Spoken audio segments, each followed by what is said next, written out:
அந்த பையன் பெயர் ரகுவரன். நாமக்கல்லுக்கு பக்கத்தில் 13 கிலோமீட்டரில் அவர்கள் வீடு இருந்தது. ஆனால் அந்த பையன் நன்றாக படிக்க வேண்டும் என்பதற்காக அவங்க அப்பா வீட்டை காலி பண்ணின்னு வந்து நாமக்கல்ல ஒரு வாடகை வீட்டு எடுத்து அந்த பையனை ஒரு கான்வென்ட் ஸ்கூலில் போட்டு படிக்க வைக்கிறார். நாமக்கல் பிராய்லர் கோழிக்கு மட்டும் ஃபேமஸ் இல்லை, பிராய்லர் கோழிகளை மாதிரியே குழந்தைகளை உருவாக்குவதற்கும் நாமக்கல் தான் ஃபேமஸ். ரெண்டு ஒன்று தான், 2 இன்ஜெக்ஷன், ஒரு இன்ஜெக்ஷன் கோழிக்கு, இன்னொரு இன்ஜெக்ஷன் பையனுக்கு. நாம் மாற்றி மாற்றி எட்டுமே அங்கே போட்டு வரோம். நம்ம பையனை சேர்க்கறதா இல்லை, போட்டு வர்றது. என் பிள்ளைய எல்கேஜியில் போட்டேன், என் பிள்ளைய +1 போட்டேன். அப்படி போட்டாங்க அந்த ரகுன்ற பையனை. அந்த பையன் டெய்லி இந்த புள்ள பிடிக்கிற வேன் வர மாதிரி இந்த மஞ்சா வேன் ஒரு தெருவுக்கும் வரும். ஆமாம், அந்த பிள்ளைய அப்படியே கழகத்தில் தூக்கி நம்ம போட்டோம்னா அன்றைய நாள் ஃபினிஷ். அது படிக்குதா, அது ஒரு அப்பா அம்மாவோடு உறவோடு இருக்கிறதா, நம்முடைய சொந்த பந்தங்களோடு சக மனிதர்களோடு எதுவுமே இல்லை. அந்த பையன் அப்படியே படித்து வருகிறான். 10th படிக்கும்போது தான் அவன் பெருமூச்சு விடுறான். அப்பா 10 வருஷம் ஆயிடுச்சு. அப்பா இந்த லீவில் தான் கொஞ்சம் நல்லா இருக்கும். கடைசி எக்ஸாம் முடிச்சுட்டு சந்தோஷமாக இருக்கான் அந்த பையன். நீங்கள் பார்த்துக்கிறீங்களா, கடைசி எக்ஸாம் எழுதும்போது பல பசங்க நோட்லாம் தூக்கி ரோட்டில் அடிப்பாங்க. அவ்வளோ கோவங்குது இந்த கல்வி மேலே. தூக்கி போடுவான், பஸ்ஸில் விசிறி அடிப்பான். போங்கடா அப்படின்னு அர்த்தம் அதுக்கு. அப்படிலாம் போட்டு வருவான் அந்த பையன். நிம்மதியாக தூங்குவான். காலையில் 5 மணிக்கு அப்பாவும் அம்மாவும் காஃபி வச்சுன்னு பிள்ளைய எழுப்புவாங்க. நேற்று தான் எக்ஸாம் முடிச்ச பிள்ளை எழுந்துச்சு. ரகு எழுந்துச்சு பார்ப்பான். யமனுங்க 2 உட்காந்துக்கிற மாதிரி அப்பா அம்மா உட்காந்துப்பாங்க. என்னான்னு கேட்பான், தம்பி இன்னிலேருந்து கோச்சிங் கிளாஸ் சேர்த்துக்கிறோம். என்ன எக்ஸாம் முடிச்ச அடுத்த நாள், எதுக்குங்க கோச்? நீ நீட் எழுத வேணாமா அல்லது இன்ஜினியரிங் படிக்கணும்? அவன் சொல்கிறான், 10th முடித்த அடுத்த நாள்லேருந்து நான் 6 டியூஷனுக்கு போனேன்றான். சார் ஒரு நாளைக்கு 6 டியூஷன் சார். 6 மணிலேருந்து 7 மணி வரலும் ஒரு டியூஷன், 7 to 8 ஒரு டியூஷன். ஆமாம், அரை மணி நேரத்துக்குள்ளே அவன் டாய்லெட் போய் குளித்து மறுபடியும் ஸ்கூலுக்கு போயிடணும். அப்புறம் சாயங்காலம் 5 மணிக்கு ஸ்கூல் முடிஞ்சு இன்னும் 3 டியூஷன். ஒரு பிள்ளை என்னத்துக்கு ஆகணும்? அப்படியே முடித்தானா +2 அவங்க நினச்ச மாதிரி 1167 மார்க் வாங்குவானா, 1167 மார்க் வாங்கினு வரும் ஒரு பிள்ளை. இந்த மாதிரி பிராய்லர் ஸ்கூலில் படித்து ஓன்னு ஒப்பாரி வச்சு அழுவாங்க அப்பாவும் அம்மாவும். எழுவு இந்த மாதிரி அழுவாங்க. என்னன்னா 37 மார்க் குறைஞ்சிச்சு அப்படின்வாங்க. அப்புறம் அந்த பையனுக்கு இன்ஜினியரிங், கம்ப்யூட்டர் சயின்ஸ் 3 வருஷம் படிச்சுட்டு அவனுக்கு வாழ்க்கையே மறந்துச்சு. நிலான்னா தெருன்னா. இவன் கூட படித்த பசங்களாம் ரொம்ப ஜாலியாக 3 காதல் 4 காதலை கடந்து போயிட்டாங்க. இந்த பையனுக்கு எல்லாமே போயிடுச்சு, ஒன்றுமே இல்லை. காதலாவது கத்திரிக்காவது. கண்ணை திறந்து பார்த்தா இவனுக்கு மெக்கானிக்கல் இன்ஜினியரிங், கேம்பஸ் செலெக்ஷன். அப்புறம் இவங்க அப்பா அம்மா எதிர்பார்த்த மாதிரியே பையன் யூஎஸ்க்கு செலக்ட் ஆகிட்டான். ஃபஸ்ட்டு மாத சம்பளமே 1.25 லட்சம். ஆமாம், ஒரு 20 வயசு பையனுக்கு 1.25 லட்ச ரூபாய் சம்பளம் கொடுத்தா என்ன ஆகும் நீங்கள் அவனை கேட்டால் தான் தெரியும் உங்களுக்கு. நான் சொன்னேன்னா நான் சும்மா சொல்கிறேன்னு சொல்லுவீங்க. அவனுக்கு 1.25 லட்சம். அந்த பையன் ரொம்ப நல்ல பையனாச்சா, அவன் 1 லட்சத்தை அவங்க அப்பாவுக்கு அனுப்பிச்சிடுவான். அவங்க அப்பா வாத்தியார் வேறு, 2nd கிரேட் டீச்சர். அவங்க அப்பாவும் வாத்தியார், அம்மாவும் வாத்தியார். இப்போ என்னன்னா திடீர்னு ஒரு நாள் அப்பாவுக்கு ஞாபகம் வருது பையனை பற்றி. என்ன ஞாபகம் வருது? நம்ம பையன் நம்ம கூட பேசி 1 வருஷம் இருக்குமேன்றாரு. 1 வருஷமாக அவன் ஃபோனே பண்ணல அப்பாவுக்கு. அப்பாவுக்கும் மாதம் 1 லட்ச ரூபாய் அனுப்புகிற பிள்ளைய நம்ம கூட பேசவே இல்லையாடா. அன்றைக்கி தான் ஞாபகம் வருது. வீட்டுக்கு அம்மாட்ட கேட்குறாரு, ஏண்டி ரகு நம்மளுக்கு ஃபோன் பண்ணி எவ்வளோ நாள் இருக்கும்? என்ன இருந்தாலும் அது ஒரு தாய்ப்பாசல்ல. அந்த அம்மா சொல்லுது, 1.25 வருஷம் ஆச்சு. 1 வருஷம் 3 மாதம் ஆச்சு. அம்மா கணக்கு வச்சுக்குது. கணக்கு வச்சுக்கிற நாயை என்கிட்ட சொல்ல வேணாம்மா. அம்மா சொல்லுது, மனசுக்குள்ளே வச்சுக்கோம், நாயே உன்னால் தானடா அப்படி ஆச்சு என் புள்ள அப்படின்னு அது நினச்சிக்கோம். இப்போ அப்பா பிள்ளைக்கு அப்பா ஃபோன் அடிக்கிறாரு, ரகு எப்படா இருக்கிற? பையன் பதில், அப்பா 1ஆம் தேதியே பணம் அனுப்பிச்சிட்டப்பா. அது இல்லைடா, பணம் என்னப்பா பணம் வேணான்ற? அதுதான் இப்போ வேணும், கரெக்டாக அனுப்பிச்சிட்டேனேப்பா. இல்லை நீ நல்லா இருக்கியா?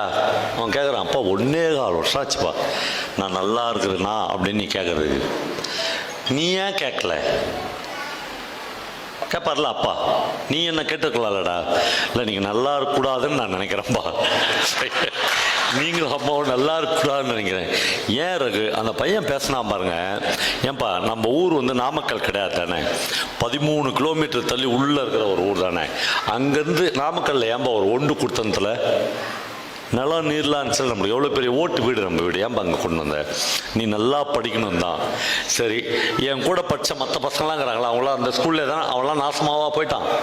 2 பையன் அதில் ஐஏஎஸ், ஒரு பையன் ஐஆர்எஸ், ஒரு 30-40 பேர் பிடி அசிஸ்டன்ட் பிஜி அசிஸ்டண்ட்டாலாம் மாறிக்கிறான். அவன்லாம் படிக்கல, என்னை கூட்டின்னு வந்து இங்கே சேர்த்த. ஓகே, நான் இங்கே படித்தேன்.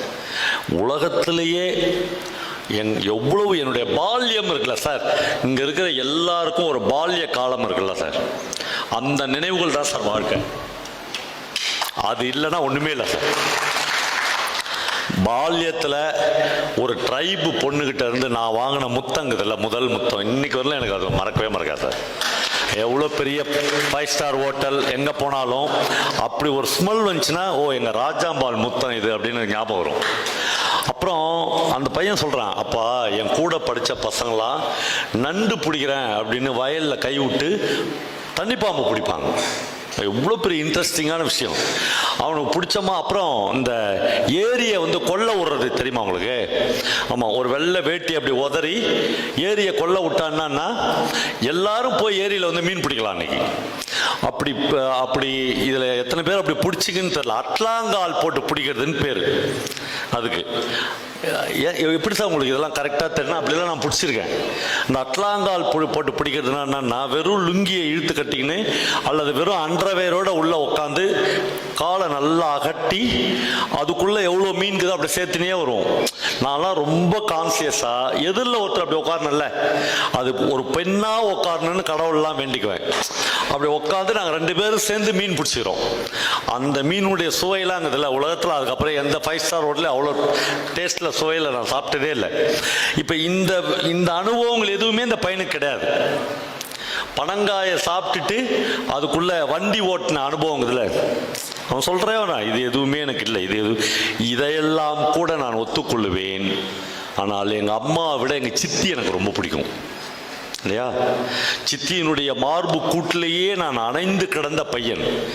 ஒரு நள்ளிரவில் நம்ம வீட்டு உத்தரத்தில் சித்தி உத்தரத்தில் தொங்கினதை நீங்கள் தான் எழுப்பி என்னை காட்டினீர்கள். சித்தியின் காலை பிடிச்சி அழுதுகினே இருந்தேன் நான். ஆனால் அடுத்த நாள் காலையில் நீங்கள் என் தோளை தொட்டு, இதெல்லாம் அப்புறம் பார்த்துக்கலாம், ஸ்கூலுக்கு போ என்று பின் கேட்டு வழியாக அந்த மஞ்சா வேனில் நீங்கள் தான் என்னை ஏற்றி அனுப்பினீர்கள். இதெல்லாம் எதுக்கு? இந்த மாதம் 1.25 லட்ச ரூபா வாங்கிறதுக்கு தானே. அப்பா சொல்கிறாரு, தம்பி எனக்கு பென்ஷன் வருது, நானும் அம்மாவும் இதுவரையிலும் உன் பேரில் 2 கோடி ரூபாயை சேர்த்து வச்சிருக்கிறோம். நீ அனுப்புகிற எல்லாம் காசு, அதை சும்மா வச்சில்ல, தீபாவளி சீட்டு கட்டுறோம், வட்டி கூடுறோம், எல்லாம் சேர்த்து இதை ஒரு 3 கோடி ரூபாயாக மாற்றப் போகிறோம்.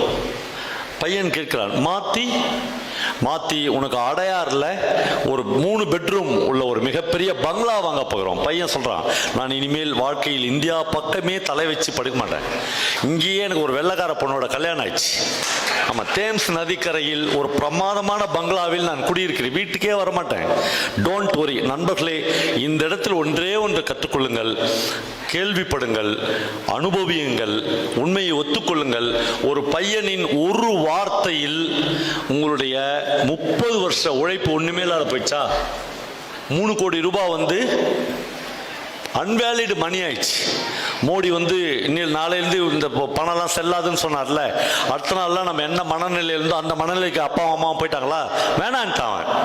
நீ வச்சுக்கோ, நான் வரவே மாட்டேன், எனக்கு அடையாறும் வேணாம், 3 பெட்ரூம் வேணாம், நான் இங்கேயே இருந்து எங்கள் வெள்ளக்காரி சிநேகிதியோடய சேர்ந்து செத்து போயிடுறேன்ட்டான். அப்போ உலகம் முழுக்க இது இன்றைக்கு நடந்து கொண்டே இருக்கிறது.